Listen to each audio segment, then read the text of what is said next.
Hello everyone, this is Professor Vincent Torrebongolan. One of the tricky questions during examination in a university or even in civil service exam is the number sequence. Sometimes we are just stopped for unknown reason simply because our brains are not working properly during the examination. Alright, so paano natin malalaman kung ano ang susunod sa 25? Okay, so tingnan natin mabuti at pag-aralan.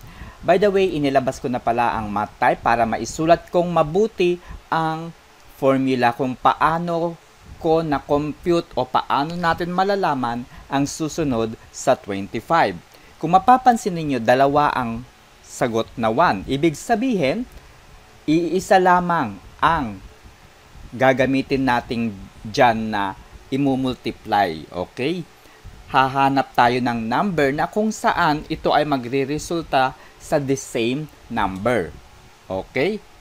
Let's say for example, if we going to square negative 1, the result would be, like for example, so if we're going to get the square of negative 1, the result is 1. So this is for this. Okay, so let's just paste it here. So I will make it bigger. And I will also make it bigger. Okay. Next is, if we're going to square positive 1, the result is still 1.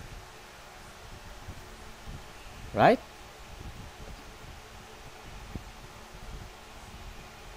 Okay. So the result should be the same. 1 is 1, 1 is 1. Now this one, how to get 9? So we have to get the square of what? 3. And we get the score. Okay, the result.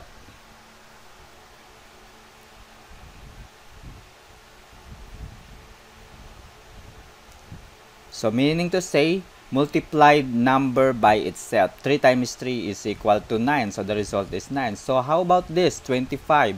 So we get the square root of, we need to square 5. And we get 25. Right? So if we square 25, if we get the square of 5, we get 25.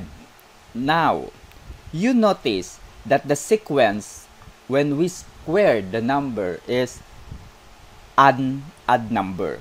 1, 3, 5. So, if we get the square of 7,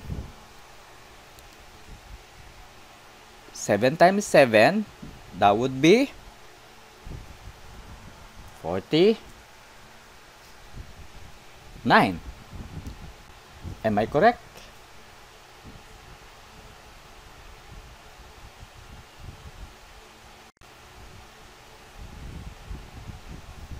Okay, so what's this number? Okay, so I hope you learn something today. Okay, so this is 49. Okay, that's it. Thank you very much.